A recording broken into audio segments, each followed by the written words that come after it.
Ever notice how every October those weird Halloween stores start popping up everywhere? They seem to spring up overnight, right off the highway or smack in the middle of a strip mall.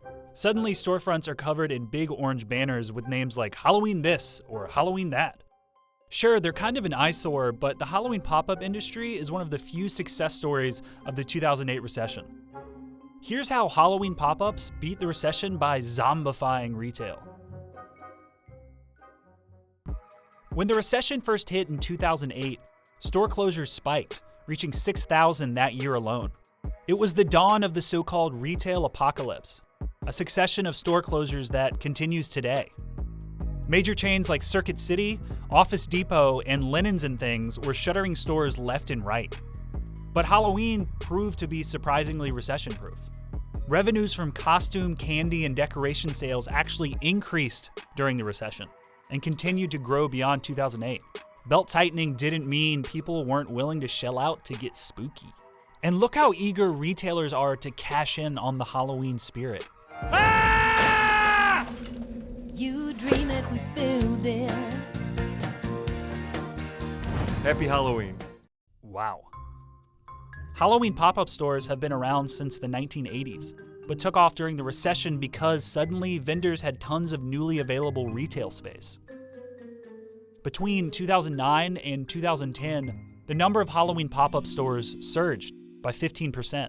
Spirit Halloween, the nation's largest Halloween pop-up chain, moved into 83 former Circuit City locations in 2009. By October of 2010, 15,000 storefronts were covered with those ugly orange banners.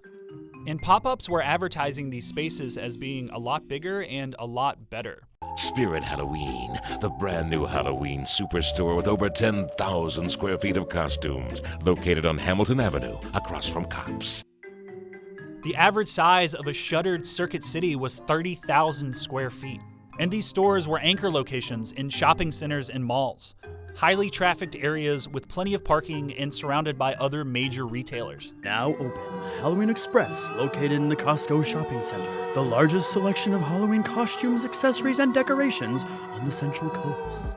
Before the recession, short-term tenants were seen as a risk. But after the market crashed, a temporary tenant was better than no tenant at all. But Halloween pop-ups actually offered some relief to landlords, who could sign short-term leases while they were waiting for longer-term tenants, a process that typically takes months or even years. And pop-ups are generally willing to pay higher rents on 3-month leases, so empty stores can be raised from the dead, at least temporarily. By design, Halloween pop-ups were primed to flourish during the recession. They're low maintenance, seasonal, and they lean into the holiday. The stores try to make the shopping experience look fun. Halloween costume trends are fairly consistent. The same inventory can be sold year after year. And the stores themselves can be fun-sized or king-sized. Spirit Halloween crams into spaces from 3,000 to 50,000 square feet. This means malls, freestanding stores, and parking lots. Almost anything can work. It's at Halloween Express in the big orange tent at the Asheville Mall, and now our new location inside the Asheville Outlet. And it seems like moving into all this unused real estate has paid off. According to Spirit Halloween, they only choose locations that have 35,000 potential customers within a 5-mile radius, with at least 25,000 cars passing by per day. Not too bad for a business that seems to spring up overnight. Because you know what they say about real estate.